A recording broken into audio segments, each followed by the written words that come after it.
Hello everybody, my name is Kirk Hamilton. This is a Sloppy Vegan Cooking Show, and as you can see, I just came out of the cold. I got off work late tonight about 7:30ish or so, went down to Costco, had to get a quick shop because it was payday, and then I went for a walk around McKinley Park and then jogged a little bit around McKinley Park, and now I'm home and I got to put this stuff away. So I wanted to show you this. I cook little dishes, but I wanted to show you what I shop for and how I do it quickly in about 20 or 30 minutes. And I do Costco sometimes. I do the place across the street, but Costco mainly because I can get a good price, and 90% of the stuff's organic, and I don't have to worry about it. So, got some Fuji apples, organic Fuji apples, but I'm going to throw those in the sink and wash them. But an apple a day keeps the doctor away. Apples are good, rich in fiber. Water content fill you up. I'm going to actually use this later on, but I always get this mixed berry mix. Now, I used to make smoothies all the time, but I got kind of burnt on out and it was kind of cold. But I use these as a dessert, or I use these, I'm going to show you for breakfast real quickly. Here is a quick breakfast if you're just brain dead like me. The night before, you take frozen mixed berry mix, and you literally pour them, and a lot of times they're in big clumps. These ones are all broken up. Okay, and I got a bowl of berries, but they're too cold. So I'm going to, and they're, well, a lot of times they're more frozen than this. So I get some organic chia seeds, Costco organic chia seeds, good omega-3 fats and fiber, and I pour that in there. Now, the other thing I can do, you can just do the berries by themselves. You can do them with the chia seeds. I throw a few walnuts in there, like I got today, because I didn't want to spend $1 million on pecans. Or, and at the end of it, you could throw a little soy milk in tomorrow morning if you want, or some more nut milk, but you don't have to. So I take these, and just before I go to bed, I put them on the side here. So that is breakfast tomorrow morning. Very simple. And even if they're totally humongously frozen, which usually they are when they come out of a bag like that, they're big mountains, they're melted by the morning. And then you have this. Berries are, fabulous for powerful antioxidants for your eyes, for your brain, great for low glycemic. They're the king. They're the king of fruit. So breakfast is done. I'll find some walnuts around here somewhere. I think I have. Nope, I got rid of my pecans, so I'm going to take some walnuts out of the bag. Now, here's a new thing I've been trying to do. So I always used to get organic power greens, and I'd make them smoothies, but I'm smoothie burnt out. So what I'm going to do, though, is I did it by accident one time, and I froze them. And then I use these to put in my stir fries. So that's exactly what I'm going to do, because then I can keep this in the freezer up to a month, just little handfuls. If I was to put that in the fridge, 4 or 5 days, a week, we're getting a little slimy and I got to eat it all. So I'm going to take this and I'm going to put it in my freezer. That's my new technique. So greens are king, power foods. I get organic corn tortillas, made without oil, just corn tortillas and lime and a few other things at Costco. See, bingo. So I use those as my bread. When I want something crunchy, I spin them and either microwave them to death, or I cook them in a pan and get them, spin them in crispy, or sometimes I'll fry them up in a little bit of olive oil. Okay, so they go in here. I freeze those. I always get mushrooms.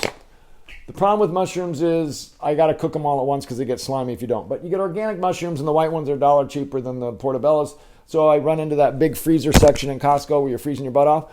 And I get those, so I'm going to wash those along with my apples. Take out my little strainer.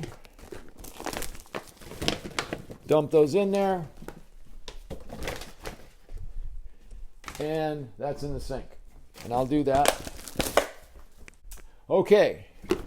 I like some juices, so I get carrot juice, organic carrot juice, Costco. Three of these things. I drank one on the way home because I was dying of thirst. And the only place I can afford pomegranate juice, this isn't organic, is Costco. These things cost. You go to a regular grocery store, it costs $1 million. Costco, it's I think it's $8.99 or something like that. So I like pomegranate juice, very powerful antioxidant. And so I put that in my fridge with my carrot juice. And what I end up doing is mixing those together. big bag of walnuts. I didn't get organic because I didn't want to spend an extra $5 to be truthful. So I am going to open those without spilling them, hopefully. And I'm going to take out a handful of these beauties of omega-3 fats and protein, and I'm going to dump them in here. All right? So now we have that. Tonight, I'm going to, if I choose to have soy milk tomorrow, I'll pour a little soy milk over it. I bought a case of it, organic soy milk, again, for dirt cheap. Or I'll just mix it up and see what happens in the morning. So we got omega-3 fats from plants in 2 different sources, the walnuts and the chia seeds. We got fiber, we got protein, we got antioxidants up the wazoo. So I take this and I always keep my things frozen. I know I have some patients of mine who are walnut farmers, and so they're going to look at this and go, why didn't you ask me? I forgot. Anyway, that's empty. That's in here. And I always keep nuts frozen because I just don't want anything to oxidize. So I put that in here, and my refrigerator is getting pretty full because I got a dinky, skinny refrigerator.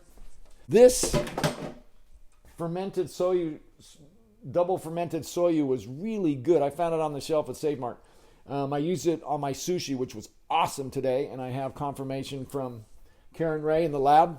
She liked them too. So I'm going to put that there. All right. So I go back and forth. Sometimes I buy bread, sometimes I don't. Sometimes I'll buy Dave's Killer Bread, or I'll get this Alvarado Street flax breads that sprouted. I don't eat a lot of bread, but when you buy something, you end up eating it. So I'm going to keep one in my freezer and throw one in my fridge. So for this 2-week period or month, I'll probably have more bread. And sometimes I think I react to it, sometimes I don't think I react to it at all. So one of these is going to go in my freezer. Ta-da! And one of these is going to go in my fridge. Everything. So kiwis, they're organic and they cost me $10 million. So kiwis are right here. I know they're important in some nutrient, vitamin C or something like that. But I have 1 or 2 fruits today, so I have some berries and I have an apple or something like this that I can throw a couple in my bag. I always take this in my lunch bag. 99-cent store, my other most favorite store. I have about 10 of these. Okay, so now we're coming down to some fun stuff. So I always get some organic tofu. Now, for all of you who are afraid of tofu, excuse me, I just go crazy. The longest living people in the world, one of the longest living groups of people in the world, the Okinawan centenarians, ate more soy foods than almost any culture and had the lowest incidence of hormone-dependent cancers, prostate, breast, etc. Anyway, a lot of alternative people are afraid of soy, think it's terrible, it's going to cause your brain to shrink, your testicles to shrink, your thyroid to go away. But I was listening, I do audiobooks because I'm busy. You see that? It's Eat to Beat Disease by William Lee. This dude is smart. You see that? Eat to Beat Disease by William Lee. So he's the head of the Angiogenesis Foundation, or one of the founders of that. Brilliant guy, okay?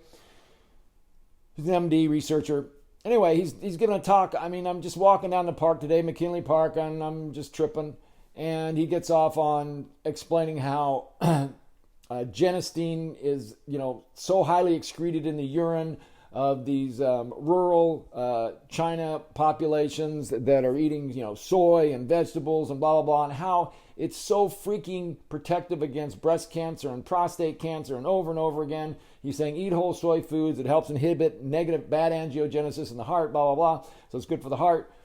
Anyway, every day on alternative radios, alternative health radios, they're just blasting soy. But he makes a great comment. Whole soy foods. This is a whole soy food. Tofu, okay? And it's organic. There is no GMO in here. And it's dirt cheap. It's like $4 or $5. It's $5 for 5 of these monsters, okay? So whole soy foods. Edamame. Tofu. Miso. Tempe. Edamame bean. Those foods in their whole state are health protective. Heart disease, cancer, period. Read this book. And when you come to the chapter, put a smile on your face that your goofy guy that you were watching said that, okay? Don't worry about that. Now, he does make a point, not eating processed foods with soy stuck in it, okay? Soy hot dog once in a while, but it should not be a mainstay. Whole soy foods, like cultures that eat them, that have low incidence of cancer and heart disease, etc., okay? All right, there you go. I didn't make it up. So I always buy one box. There's 4 of these. I cook one of these at a time, okay? Now, 2 of my favorite things, I'm going to show you another thing to eat that is so simple, it's absurd. Wild brine sauerkraut. This is good for your gut. This is good for your microbiome, those 37 trillion bacteria, or 40 trillion in your gut, that have more genetic material than any of all the cells in your body, that run the show, okay? You want to help them out, you got to give them plant fiber. And this type of fiber in particular is great for your gut. So here's what I did. I did this by accident, so I'm going to cook you a dish, and you're going to laugh your brains out. So beets, organic beets, Costco. This is simple. It's all organic. I mean, it's like no-brainer. Now, this can be messy, and I'll probably make a mess right now. But beets, rich in nitrates, help make nitric oxide, help dilate blood vessels. Oh, I'm going to make a mess. See if I can do it live in front of. So you get this beet juice, okay? And then I just squeeze a couple of beets out, because I'm going to make a beet sauerkraut salad. So I'm going to put 3 in there, okay? Then I'm going to take these that are dripping all over my hand, and I'm going to put them in this old salsa thing, and they will be chopped up and eaten by the end of the week, probably. And you can't see it, but I am making a mess. So, there we go. Goes in the fridge. My fridge looks fantastic. Okay, so now I take this. You can eat this sauerkraut plain. It's wonderful. Just get a fork. And I did it today, brought it to work. I bring little cups full. So you take the sauerkraut and you just pour a little bit of the juice in with the beets. And I put a little bit too much juice in there, but that's okay. And I'm going to mix the sauerkraut up. Then what I'm going to do, so there you go. See, we got them mixed up in there, so you can see. Now what I'm going to do is I'm going to chop the beets up. And this is the way I do it. So I'm making a beet salad. There's too much juice in there. I could pour it off, but so we got beets for your heart and your blood vessels. We got the sauerkraut for your gut. And I got to tell you, this doesn't taste bad. This tastes really good. And it's so dirt simple. The only thing is, if you bring it to work, you got to find something that doesn't leak. Because if you leak beets all over the place, you got a problem. Okay. So I'm chopping this up. It's all foamed up. Bacteria going crazy in there. I'm going to put back a little bit of juice because I just don't want the juice all over the place. So it's going to make this a little pink. I'm going to show you something. So that's my original. It's got a little beet juice in it. I'm going to have this for salad tomorrow. All I do is I take this top, put it on there. I take my super white towel.